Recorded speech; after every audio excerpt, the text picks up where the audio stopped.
দেয় নাই, রাষ্ট্রও দেয় নাই, দিছে নাকি? যত বড় অন্যায়কারী হোক আপনি তাকে ধরে সেদের রাষ্ট্রীয় আইনের কাছে সোপর্দ করবেন। আর ইসলাম যদি ক্ষমতায় থাকে, ইসলামী রাষ্ট্র যদি থাকে, তবু ইসলামী রাষ্ট্রের জনগণ আইন নিজের হাতে তুলে নেবে না, কাজীর হাতে, বিচারকের হাতে সেটা দিবে, বিচারক বিচার করবে। কথা বলেন ঠিক কিনা?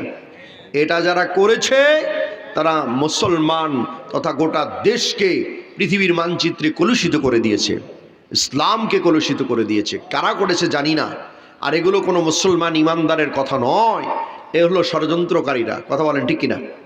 ষড়যন্ত্রকারীরা এদেশের মধ্যে মুসলমানদের মধ্যে ভাবমূর্তিকে নষ্ট করার জন্য, আন্তর্জাতিক পরিমণ্ডলে ইসলামকে ছোট করার জন্য কাজগুলো করে। কথা বলেন ঠিক কিনা? কোনো অমুসলিমকে মারার অনুমতি দেওয়া হয় নাই। মুসলিম অধ্যুষিত এলাকায় মুসলিমরা, অমুসলিম যারা থাকবে, যে ধর্মের লোক থাক, তার অধিকার সংরক্ষণ করবে, তার নিরাপত্তা নিশ্চিত করবে, তার ধর্মীয় স্বাধীনতা প্রদান করবে ইসলাম। যেরকম সুবহানাল্লাহ।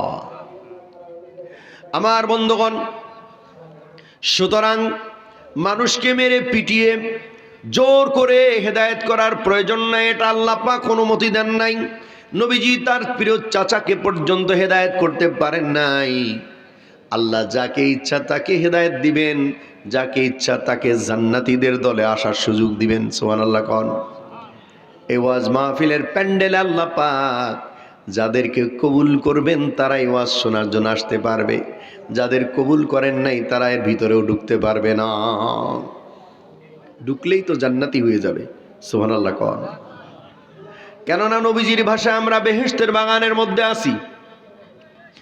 আর দুনিয়ার জমিনে যারা জান্নাতের সাথে সম্পর্ক রাখবে, জান্নাতের বাগানে থাকবে, হাসরের ময়দানে ওই মানুষগুলোই জান্নাতের মেহমান হয়ে যাবে।